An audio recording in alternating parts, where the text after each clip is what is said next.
Hey everybody. So, you have seen a lot of my AI clips lately. I know you haven't seen me live in a long time. I haven't done a lot of videos, probably in the last year. But yeah, so lately I've been experimenting with Sora AI, and it's a lot of fun. But I've ran into some issues with it. But I do appreciate those of you who have liked and even subscribed from them. I did get a few of those, so appreciate you guys. But let's talk about some of the problems with it because there's a lot of criticism with AI. There's definitely a camp of people who see AI as being a form of theft because it's true. AI doesn't actually create anything. It has to learn. It's trained on data, and some of this data is copyrighted. And I ran into a lot of this with my Aardvark Adventures video, and it was hit or miss if I could make it do things that it probably shouldn't. But AI guardrails, they're not concrete. And so if you've watched the Aardvark Adventures, you would see that yeah, I definitely kind of ripped off Arthur. I mean, the first video that I started out with, I wasn't trying to create a series. It just started off, hey, let's experiment with Sora. Let's try something. And the next thing I know, I couldn't stop myself from trying to find an answer for, well, what happens next? But I don't think I'm going to keep going on with doing these little videos, these series rather, with like especially Aardvark Adventures. I might do something else. I got a few other storylines that kind of sort of started, connected, not connected. I don't really care. I'll make sense of it as I go along. But right now, the important thing to know is that if you are a fan of Aardvark Adventures, you're probably not going to see any past this week because I'm trying to wrap it up. Um, and so, one of the issues is there's a whole bunch of issues that I ran into. So, I found that if you try to script it, say you have, especially with three characters, if you put three Sora characters in there and you try to tell it to make this character say a certain thing, it's going to booger everything up. It's going to wreck it. Um, it takes like 3, 4, 5 tries sometimes before it finally comes up with something where it's following the instructions and the right people are saying the right thing. There were a lot of cases where I just said, screw it. I don't think it's going to do exactly what I want. I don't want to waste my AI credits either. Not that I pay for them, but they give you 29 videos a day. It used to be 30, but I think 30 was out of a glitch. But 29 videos isn't bad. But hear me out. I think I'm going to be wrapping this up as far as doing more Aardvark Adventures. I want to go back to doing random videos that are fun. And I got a whole bunch of early videos. So if you follow me on Sora, George the Geek, you'll be able to see a lot of these videos that I create, and you'll notice a lot of them don't even make it to YouTube. Um, so it's between YouTube, TikTok, and Facebook are the three places besides Sora itself that my videos go. But I definitely enjoy putting my most polished stuff here on YouTube. So if all you do is follow me here, you're not missing out on anything. But you know, the problem that I had with Sora is getting it to follow the instructions, getting it to make the right people, the right characters say stuff. So if you go through and you watch the compilation of the first part of Aardvark Adventures, so characters didn't exist for most of this. They're rapidly developing this thing. I'm seeing it's fun because I'm watching major features crop up and just change like one day to the next. Even I go from wondering when I'm gonna be able to have new generations again or how many's left. Now all of that's sorted out. It actually tells you those answers. So, but the problem that I have is that you wind up using a lot of those credits just to make one lousy little clip because it's going to mess up. But going back to the first part of Aardvark Adventures, without the character tool, none of those characters, except for me, except for the cameo where I was in it, actually had consistent appearance. And like every video, Tom would look different. Every video, Sally would look different. Every video, everybody but me would look different. But occasionally it would come back and recreate the same thing. There were a whole bunch of times where it actually messed up and would hit the content violation, because if you didn't already figure it out, Arthur is a very copyrighted piece of work, which I don't intentionally try to rip it off. That's why I want to stop the I want to stop with it. I want to spend a little more time trying to come up with my own characters. So hopefully because I don't, the last thing I want to get is like a copyright strike on here, because I'm not trying to rip off anybody. I appreciate that Sora puts its watermark on the videos, because if without that, then it, you know, you don't know that it's AI all the time, or you don't know that I didn't sit down in some software and, I don't know, record the whole thing and rip off, you know, something that I'm not trying to rip off. And so if we go, so one of the things that really made me mad was it was starting to rip off characters that I didn't want it to rip off. So today and I think it was today, I don't always pay attention, but I think it was today I saw, so first off, in one of the clips in Aardvark Adventures, it's me, Sally, and this other character that's supposed to represent Benny, Tom's husband. Of course I made it a gay character, why not? But at any rate, it's supposed to be a rabbit, right? Benny's a rabbit, and it ended up being a rabbit that was not any rabbit that I was wanting in there. I don't know why it looked familiar. It ended up making Benny a small female rabbit, and I couldn't figure out. Something looked familiar, but I really liked it, so I thought I'd make, you know, a video with it. Well, I tried to make a character, and every single time it flat out refused to let me make a character with it. And what gets me is it's like, Sora, you gave this character to me. So then today I was watching, it was a video online, and I saw that it was an unrelated clip, of course, but it was something where people had made some animatronics of the Zootopia characters. And would you believe it, one of these was very familiar. So I think the character's name is Julie, the rabbit. And Sora gave me Julie when it was supposed to be Benny.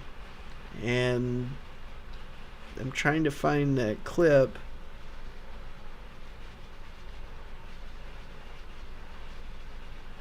But I don't think that,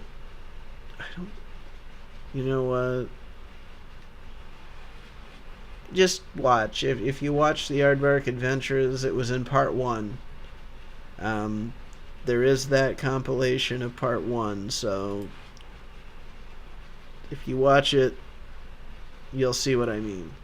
It literally rips off Julie. Now, I didn't think anything of it today. I didn't realize just how bad Sora was at making that happen until I tried to do another scene, which I haven't uploaded on YouTube yet. I ended up accepting the clip, posting it on Sora, but it completely ripped off BoJack Horseman. And it was at that moment that I realized I want to wrap up this story. It's probably going to unintentionally rip some things off. I'm going to be a little more careful with it. But I want to finish the story. I think if I were to continue making videos about, you know, with the story and making little, you know, independent movies out of it, I think I'm going to get myself in some trouble. So I don't want to do that. But that really, really chapped my ass when I saw BoJack Horseman because, A, I'm a fan of that show, and it's bad enough they killed it. Now Sora's basically making me rip it off, and it's like, fine. So I'm going to finish the story with that, but that was definitely an unexpected surprise.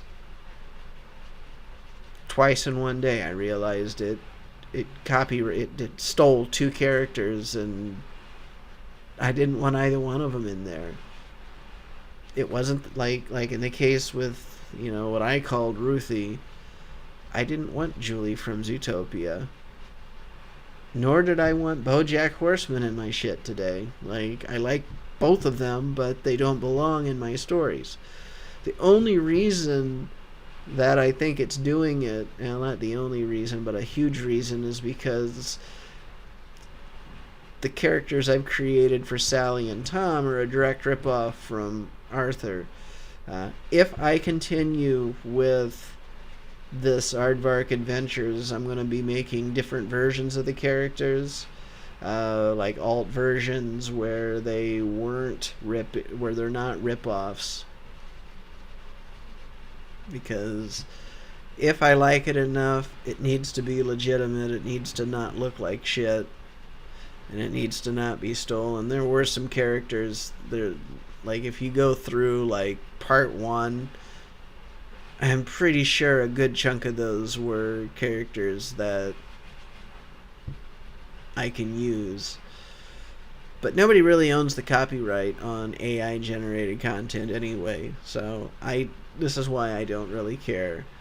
I'm glad Sora puts the watermarks there. That kind of hopefully helps me out a little bit.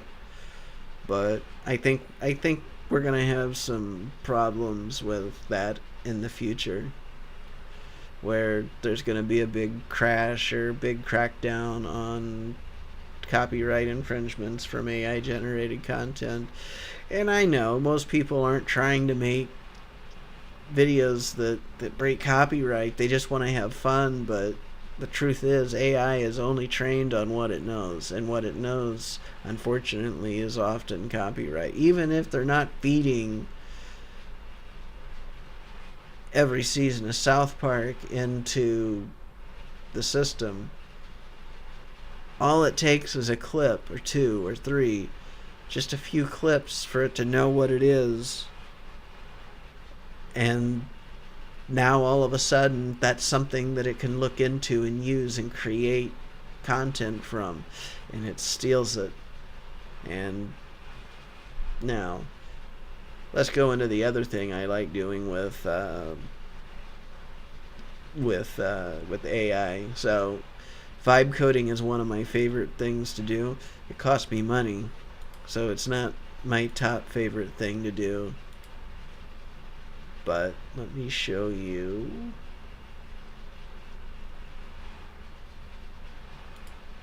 There we go. So I created a ticket system, and it's still under development. But this version is the first version that's out. It's the most basic version.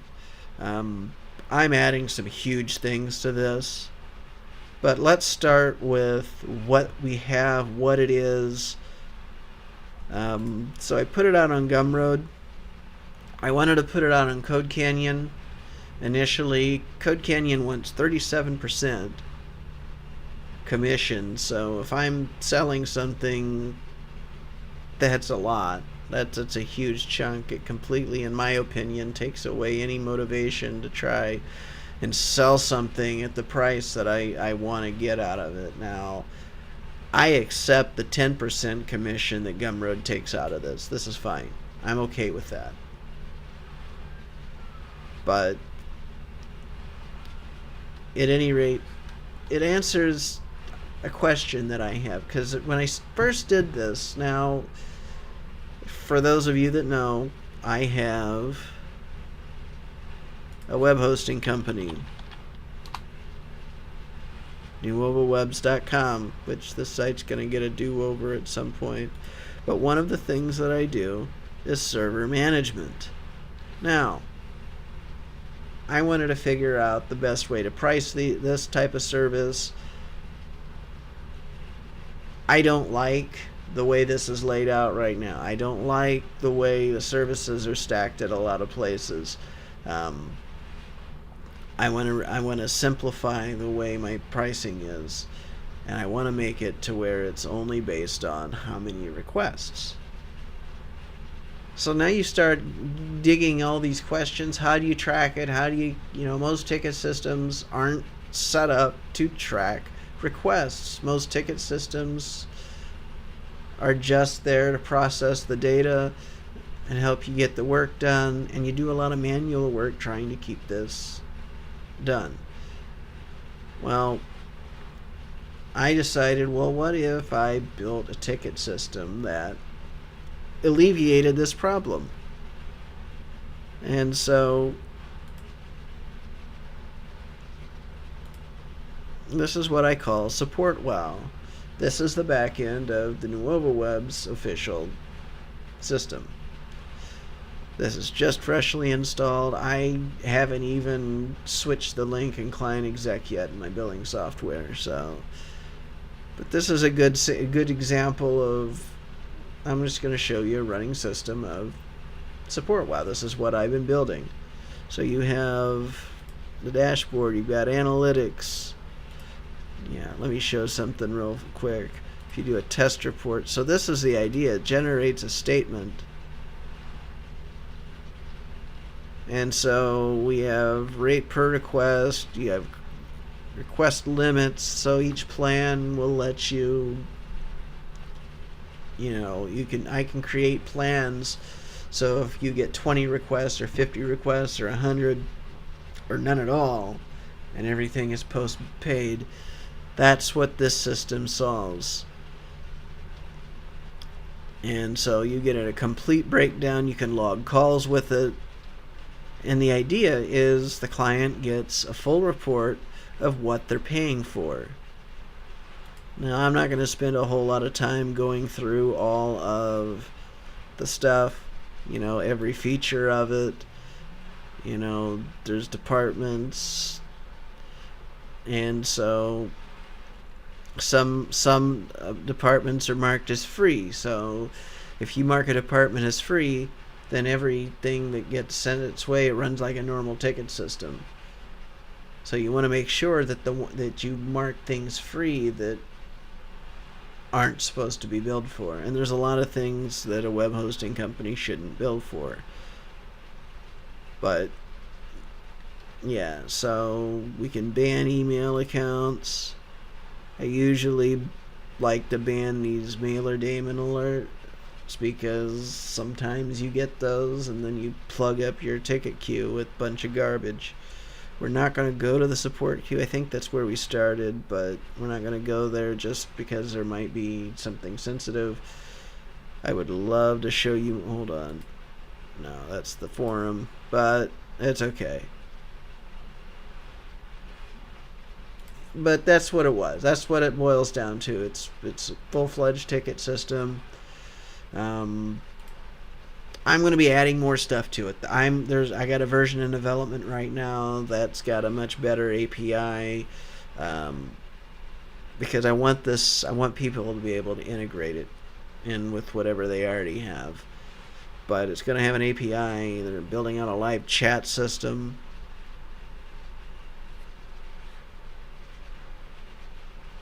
I'm wondering if I can't show you.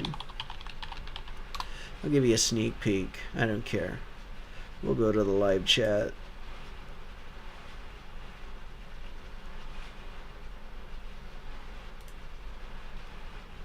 So you can't see it with here.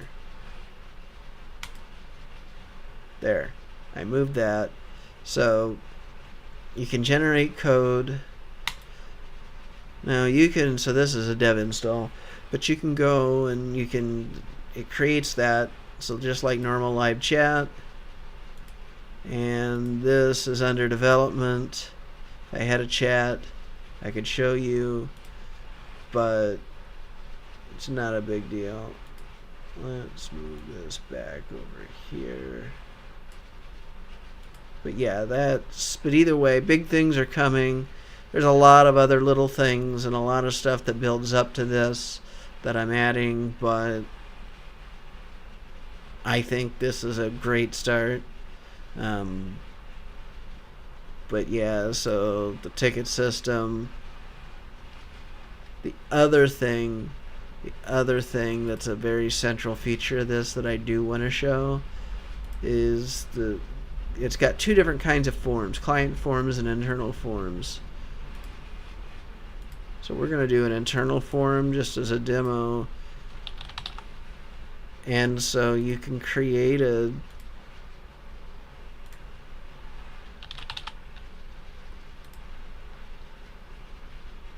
form, and so it's got a bunch of different fields. Oh, where are my manners? There. Let's try this again. Got a little carried away there. Yeah, we'll test it. We'll just give it a department. It doesn't really matter. Or you could create a new department for the form, so if it's something very particular. But either way, please at least select one form field.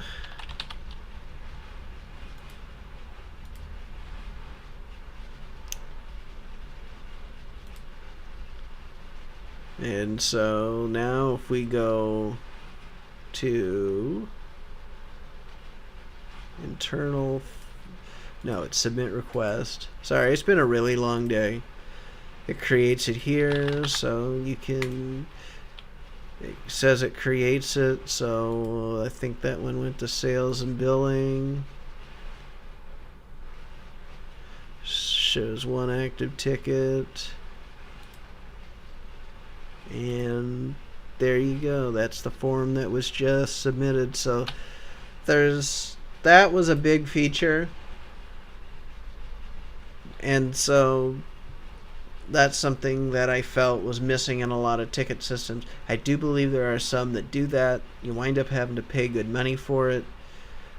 And what a lot of companies and a lot of developers, a lot of people on a budget have historically done, especially me, is you create a like maybe a WordPress site with contact forms, and you push those to email. But this doesn't push it out to email. This creates it directly in the database. So that's what Support Wow is. It is vibe coded using Abacus AI, but I am a sysadmin first. So first things first, I made sure security was good. It implements fail to ban. It implements randomized user account to run the app on, and so there's a lot of other stuff that it does that helps keep everything secure. So it runs locally. So I know a lot of people are critical of vibe coded apps because a lot of people who don't know what they're doing. One of two things happens.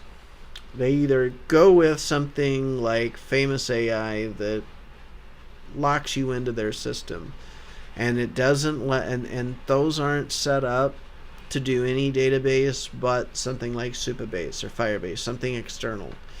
And I don't like that. Abacus AI will use its own stuff until I told it, no, I want this to run on its own VPS, and we're going to use PostgreSQL.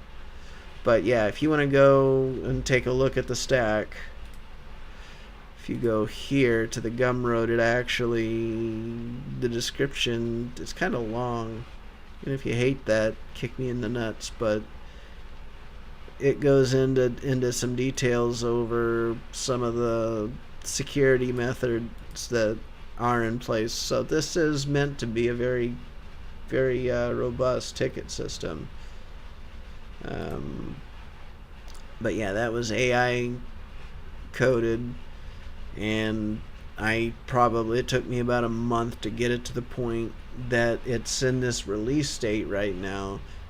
Not counting the fact that I'm adding a whole slew of features, and it's probably going to take me another month to get the version that I'm getting ready to, that I'm working on right now, before it's completely well. But in the meantime, please buy this thing from me, because AI is not free to use. But yeah, this, if you need it though, don't just buy it to be buying it. But yeah, I'm gonna wrap this up because that's really all I wanted to talk about. So doesn't look like we had anybody on, but maybe you'll